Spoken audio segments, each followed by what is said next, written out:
Welcome back to APEA Dog Grooming. Today we are going to do a transformation on this very lovely Yorkie.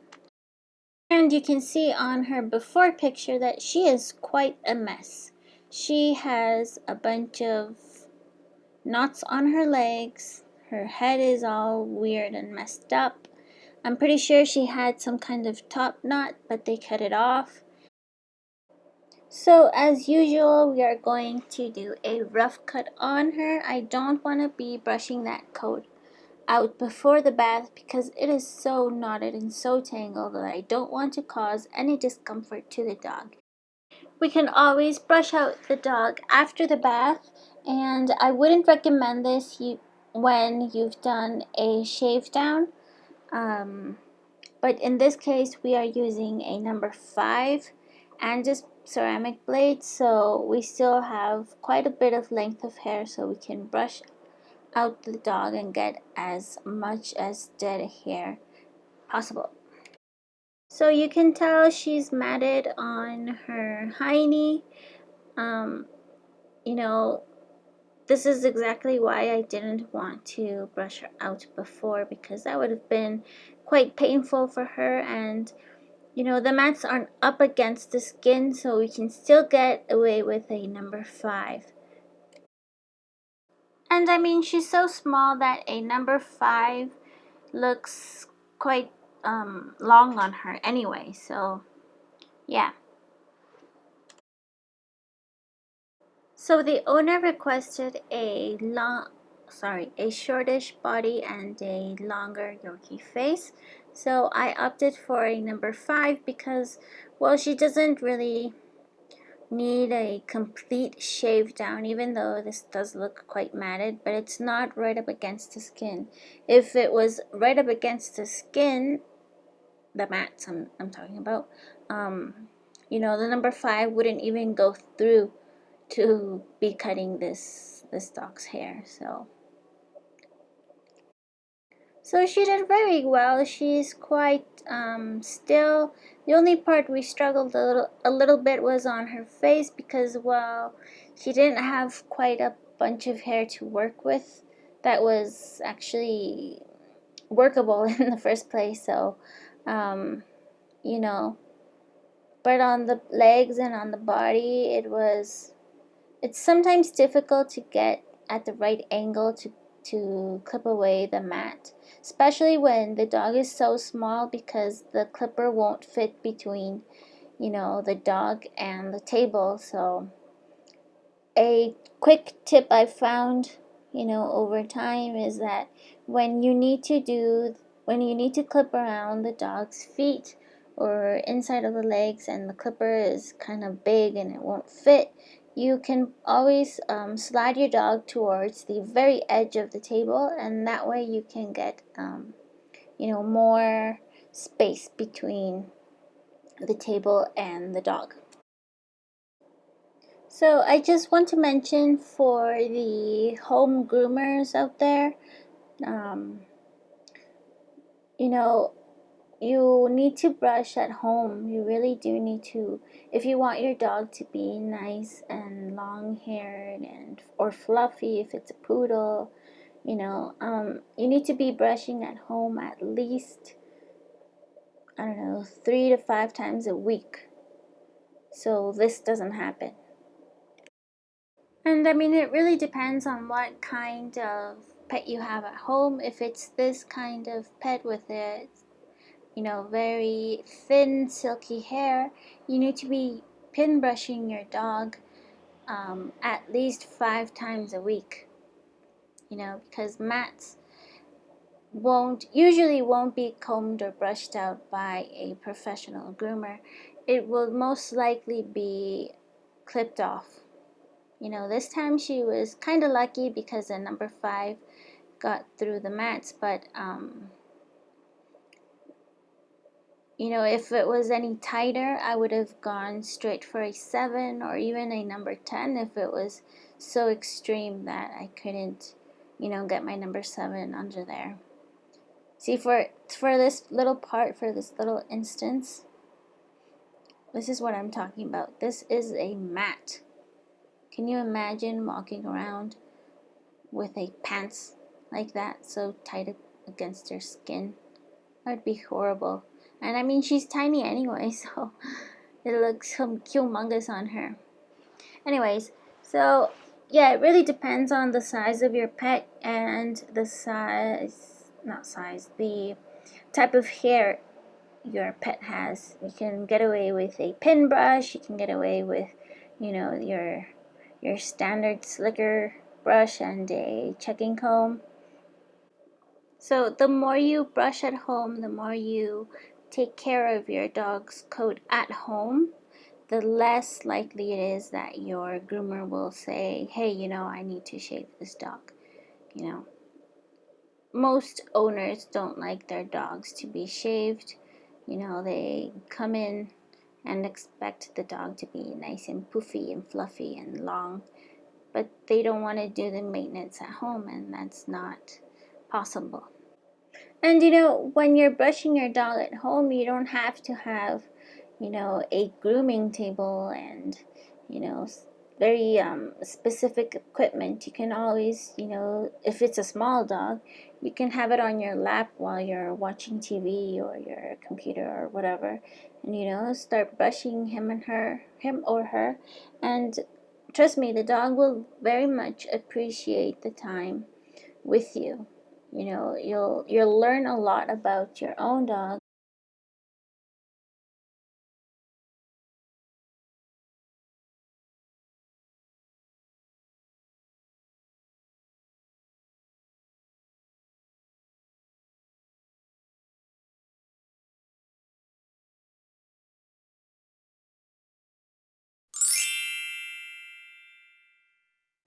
Make sure to hit that subscribe button if you like what you're watching. So yeah, as long as you're not yanking with your brush at your pet's knots, then it'll be okay. The dog will allow you to do some maintenance brushing. And it'll take time at first if you haven't done so before. If it's new to their routine with you, then you need to first set up your dog to like the slicker brush, not to bite it or not to bite your hand. Condition the pet so that it sees brushing time as a positive thing instead of this tool that keeps yanking away at my knots and it's painful. So you just gotta change the dog's perspective on how he or she sees certain things. Alrighty, so we're almost done with our pre-cut. We just need to clean up the hiney and get her into the tub because, well, she does smell like pee a lot, and that's, her feet.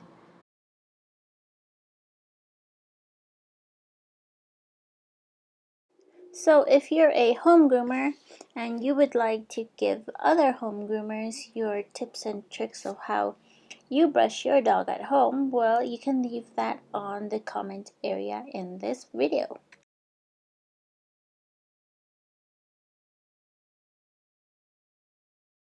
So you can tell that this little Yorkie is pretty accustomed to being handled.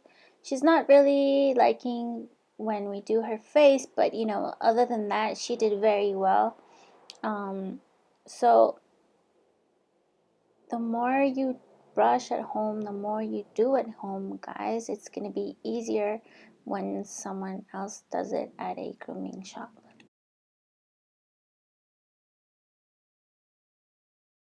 So because she is so well behaved, I opted to not use a grooming loop on her all the time. I do use it on some instances, for nail cutting and blow drying, just so she doesn't run off scared or try to bite or, stuff like that. But for most of the groom, she's going to be off her grooming loop because, well, I'm right there with her. All my tools are at a arm's length away from me.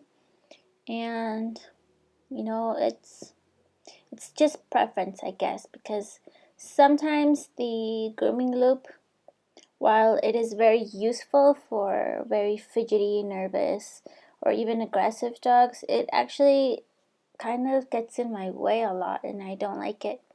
So if the dog is calm, the dog is, okay with me handling him or her, then I'm just gonna, leave her be because, well, she's not doing anything. Alright, so for this humongous mat that is on her face, it's on her cheek area. I'm going to use my thinning shears for this, and I'm just going to snip at the mat in various locations so that I can, try and loosen up and maybe brush out the mat without leaving a humongous hole on her cheek. And we're doing the same thing on this other mat. While it's still big, it's smaller than the cheek one, but this is on her top knot. So we really need to get that nice and loosened up so that we can do somewhat of a cute haircut on her, because if we don't, then she's basically just going to be one length, and she'll look fine, but she won't look cute. We're going in straight for the bath. I have used this shampoo nozzle before, and I actually got this at a store called AutoZone, and it's just basically a store for it sells automobile parts, it sells accessories, a bunch of stuff for cars. So I found this and I said, well, that would be just lovely the for the shop. And this is a smaller version of Miss Raquel Grant, who had the initial idea of a bigger shower nozzle, soap dispenser, whatever you want to call it. But this is what best accommodated me, and it still is bulky anyway.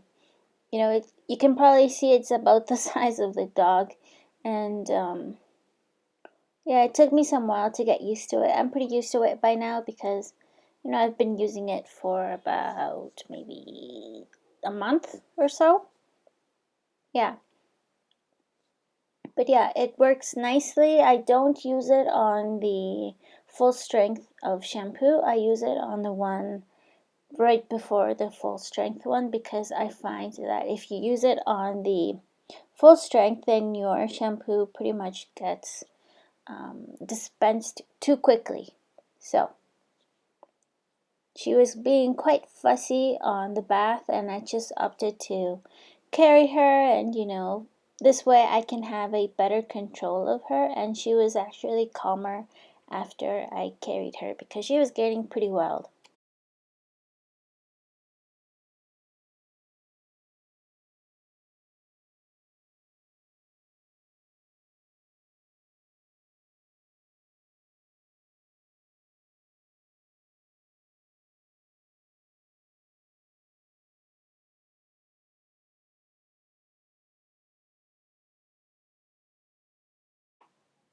So you always want to rinse as much as you have shampooed, if not twice as much, so that no product is left in their skin, because it can be very irritating and itchy for them if you leave shampoo in their coat. As you know, I can imagine it would be if you left soap on your body and then went out for a run. That would be pretty itchy and you'll probably get irritated yourself. So, just watch out for that. Make sure your dog gets nicely rinsed out.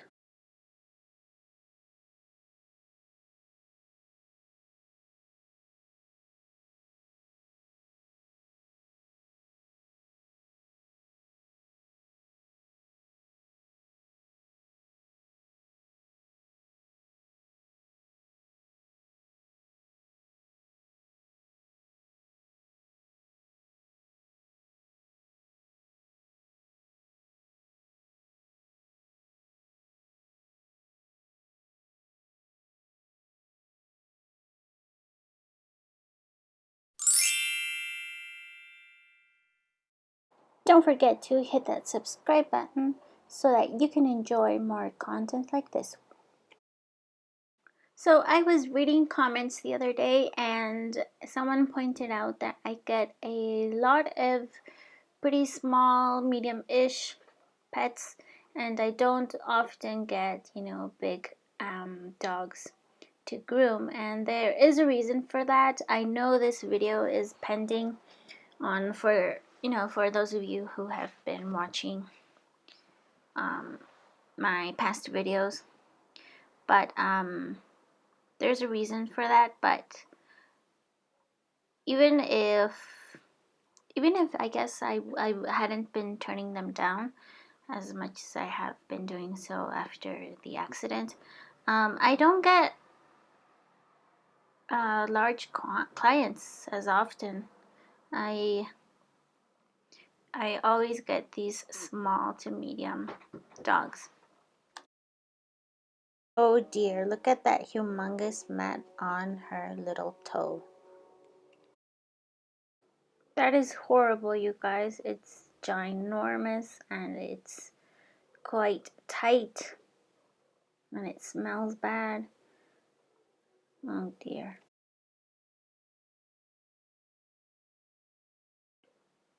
So since she is so small, I'm pretty sure I didn't use the force dryer on her because, well, she got a short haircut anyway, and she's so small that a normal dryer is gonna do fine. This is a normal human hair dryer. It's just that I have wrapped it up in some, it was actually a cell phone holder or iPad holder, little like wire stand thingamajiggy, and I DIY'd it into my dryer stand because I hated using my dryer on with my hand, and some people put it underneath their chin, but that actually gets quite uncomfortable after some time. So I did this little stand thingy, and it's been working pretty well. It has prevented me from dropping my dryer. If you saw my maintenance groom video, that's where I dropped my dryer. It fell right to the floor, and the ventilator broke. It was a ceramic ventilator, and it broke into pieces. It doesn't work anymore. I had to buy a new one. So yeah, then I dropped the new one, and then I haven't bought another one since. I'm trying to see if I can get both of them repaired because, well, times are tough right now to be buying blow dryers every month or two, especially if they're not broken because they're burnt out or any electrical parts are burnt out. It's from me dropping them, from being so irresponsible, so clumsy, I guess. But it's that's so like me to be dropping things and breaking things. I recently dropped and broke my cell phone, so yeah, that's normal for me. Alright, so back to the groom. Remember I said at the beginning of the video that I wasn't going to be pre-brushing her before the bath because we were going to brush after the bath? Well, this is after the bath. And since we have done a 5FC blade on her body, then she still has enough length for me to slicker brush her. This is not going to take out any tangles or knots or anything because we've practically cut them pretty much off of her body by now. But what it is going to do, it is going to remove any dead hair that may still remain in her coat, because even though the knots are gone, the dead hair is still occupying that follicle. So we need to brush that out nice and lightly. We don't want to be digging into her skin with the slicker brush. We can scratch up the skin, so Brush as if you were brushing your daughter's hair or your own hair, assuming you don't like to pull hair.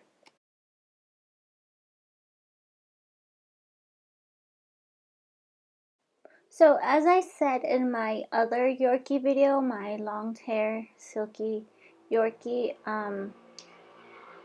we can get away with the brushing right now because we did a number 5 FC, but if we had done a complete shave down, then we really wouldn't want to be slicker brushing that dog. We could always use the Zoom Groom, we could use a curry comb, we can use the back side of the pin brush, or even a pin brush because the bristles on it have a round tip. But if you have done a shave down with a number 10 or a number 7 or 7FC, you do not want to be slicker brushing that dog.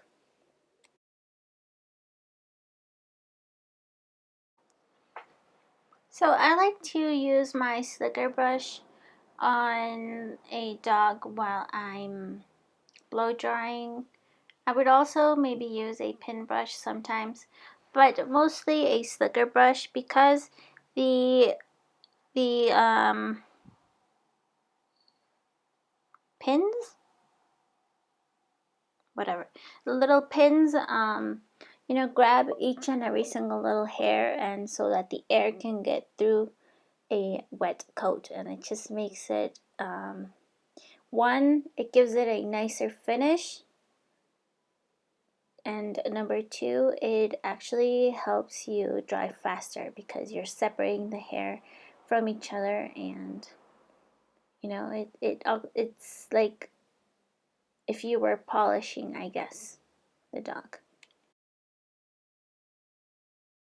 Moving on to our sanitary trim, we're going to start by clipping the dog's paw pads, and we want to get rid of any hair that sticks up and out of the pad because, well, their paw pad is their grip on the floor. So, if you have maybe shiny floors in your kitchen or in your house, then, when a dog slides around, it's okay when they're young, but once they start to get older, it can actually cause an injury to their hind legs. So, with that being said, we're going to do our sanitary trim, and she really is so small that I can carry her and adjust my grip or grab on her so that I can do whatever needs to be done. And it's not like she's misbehaving or anything, it's just that her feet are so tiny that I really need to be careful that she doesn't move, or I might cause a nick or a cut somewhere, and we never want to cause any harm on our clients. So be careful. Scoop up and out of the paw. Don't press against it to grab more hair or anything. With bigger paws, I guess it would be a lot easier because you have better control, but the clipper is not even that big. I'm pretty sure the Oster A5 and the Andis AGC are so much better than this Andis 5-speed, and it's still pretty ostentatious compared to the size of this dog's foot.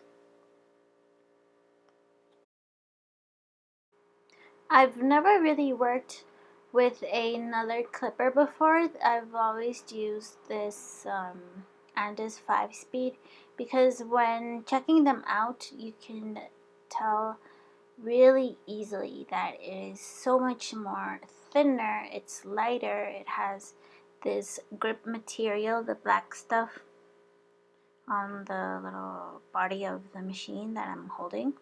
It's actually like made out of rubber, so it doesn't slip out of your hands, and I really do appreciate the lightness and the force it has.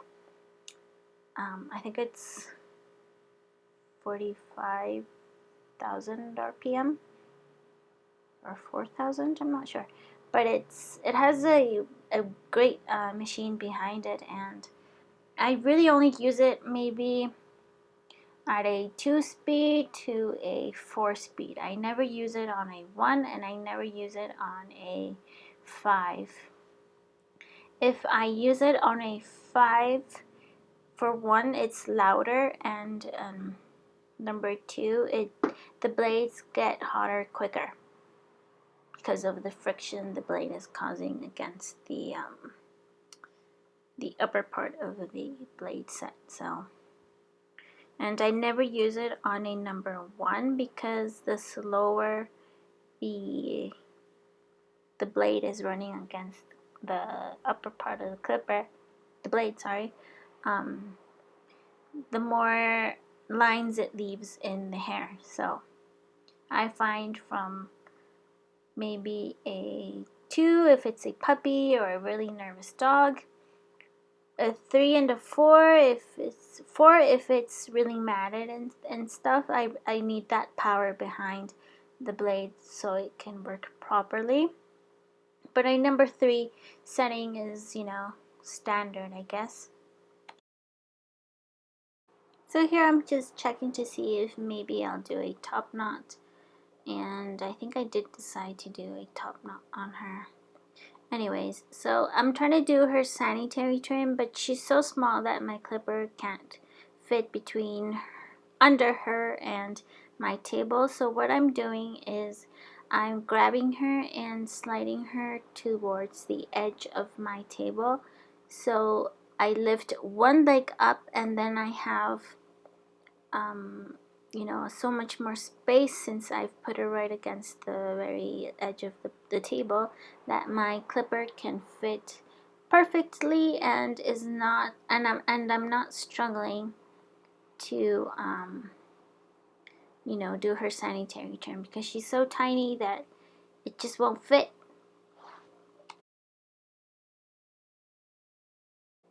So with the slightest amount of pressure, I'm doing this sanitary trim. You don't want to cause irritation, by clipper burning, or actually clipper burning is from using your blades too hot. What I mean by, just skimming over her underside is that you can really irritate a dog's belly if you use too much pressure on your clipper. So just skim off whatever hair is there. It doesn't have to be, like flush to the skin as if you were shaving like a beard or your legs or something like that. It's just so that their private area stays nice and clean and as hygienic as possible, and especially in the summertime I like to do a very long summer, what I call it is a summer sanitary. Is I basically go from their private parts up to their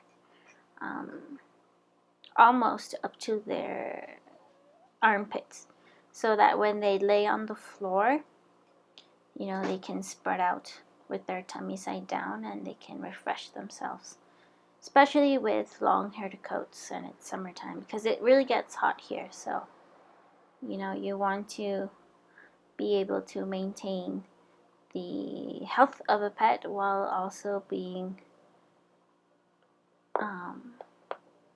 considerate with the owners that want the very long haircuts or very long hair. So we're just going over the body again with our 5FC, and we're just making sure we don't leave, some long spots and some shorter spots. You always need to be re-clipping your body after the rough cut, because since the hair was dirty, it doesn't stick up and it's not as poofy or light as it is after the bath and after a nice brush out. So yeah, always reclip your pet so that after the bath, so that you can get an even-ish haircut, but because of what I could tell from the end of pictures is that, you know, while I was doing her live, I couldn't really see the clipper lines, but in the pictures, wow, they really show up, and I hadn't really noticed that.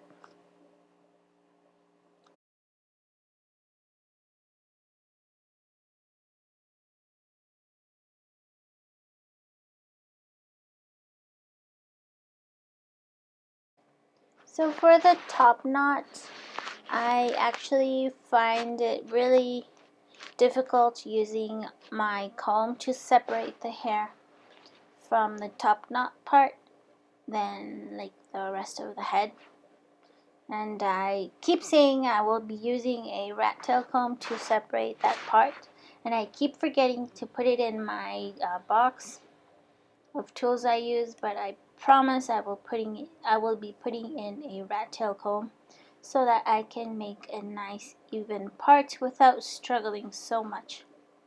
Because, well, when you're using a rat tail comb on a human, they don't tend to move as much as a doggy would.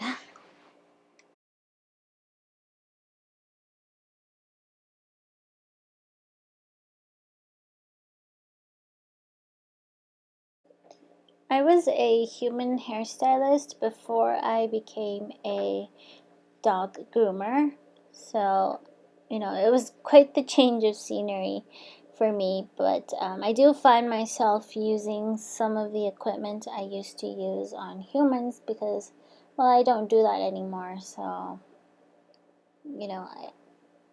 I use it on my clients because I know they're not going to be used again on humans. For example, that little black hair clip in the background that I use when I don't want to be um, I used it on my long-haired Yorkie because she had so much hair from her face and from her chest that I couldn't get my brush and my comb through all of her hair, so I used that to separate. So with whatever hair we have left from after the dematting of the top knot and the cheek mat, remember that huge one? Um, there wasn't a lot of hair left, and whatever hair was left, it wasn't even. So it was pretty hard to do a top knot because, some hairs were sticking out, some were longer than others on one side than the other. Anyways, we are putting in our elastic band, and even though it looks tight now, we are going to be using our comb and our fingers to loosen that up a little bit so that it's not pulling at her skin, because you can actually cause a hematoma from having a too tight of a top knot. So if you're doing this at home and you're doing a top knot on your pet, make sure to, after you're done using the elastic bands, grab your comb and your fingers and try to pull out whatever is too tight, just like this. If you had a rat tail comb, you would use the end part of it so that you can pull out from the hair that is locked in with the elastic bands, just so that it's not tight, it's not pulling at her eyes, it's not pulling the skin so tight that it leaves a bruise, which is basically a hematoma. So you guys, you need to be very careful. And right there I was going to start doing the muzzle, but I saw that it was still too tight, so I'm going to grab my comb and just pull like that. That's the exact motion you would do with your rat tail comb. So we're just finishing up our face. We're just going to part the muzzle hair in half so that it looks nice and even. And we're gonna take our curved scissors and give her a nice Yorkie roundish face. The owner didn't want a very short face. She mentioned that she didn't want the face to be as short as the body, so this is why she, got this pretty roundish, longish, everything is ish face, so that she can still look like a Yorkie, but not have to deal with all the mats and the brushing and everything that you have to do at home.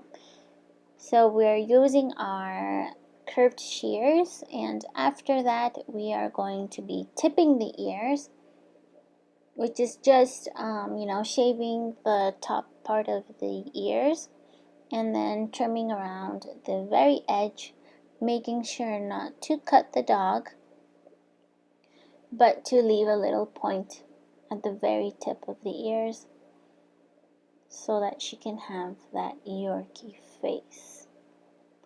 And you can always use your thinning shears. In fact, I am going to use my thinning shears further along, almost at the very end, so that I can clean up any lines that my curved or straight shears have left. And thinning shears are a godsend if you are a beginner or you're not very good at scissoring like me.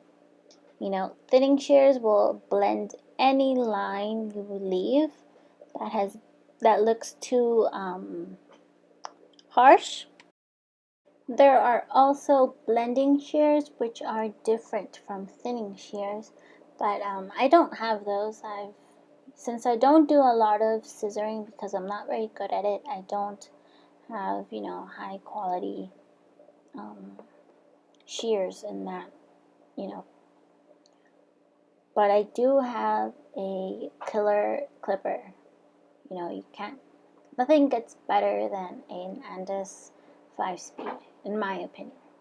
Any other brand is just so much more heavier, it's bulkier, it's louder, it vibrates more.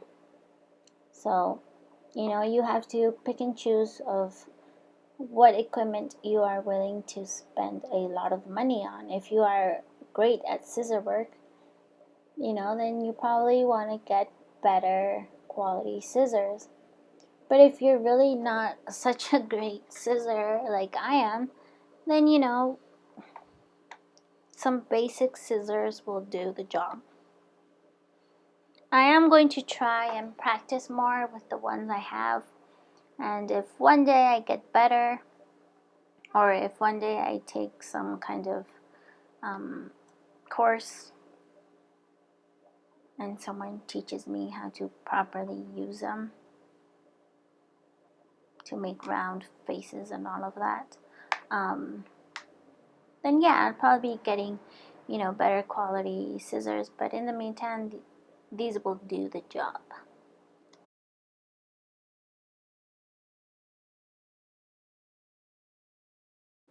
So we're almost done. We're just touching up the beard because I had left it uneven. You could see one was higher than the other, so we're just fixing that. I like to kneel down and see the dog from its level and see what's uneven and unbalanced, and that way when the dog sits or the dog is up on the bed or something, and they have sticky outies, which is what I call the little hairs that stick out that aren't supposed to be there. I call them sticky outies. Anyways, yeah, it's to get a better angle of what I'm missing.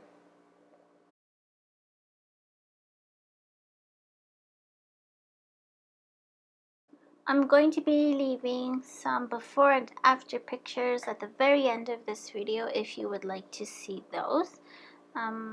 Yeah. Alrighty, so that's all for this video, you guys. Thank you so much for watching. Thank you for supporting my channel and leaving your wonderful comments. If you would like to share on how your pets came into your life and became part of your family, leave a comment down below, and that way we can all get to know each other a little bit more. Don't forget to hit that like button and subscribe to this channel so that I know that you guys enjoy watching my videos. Happy grooming and stay safe out there. Bye!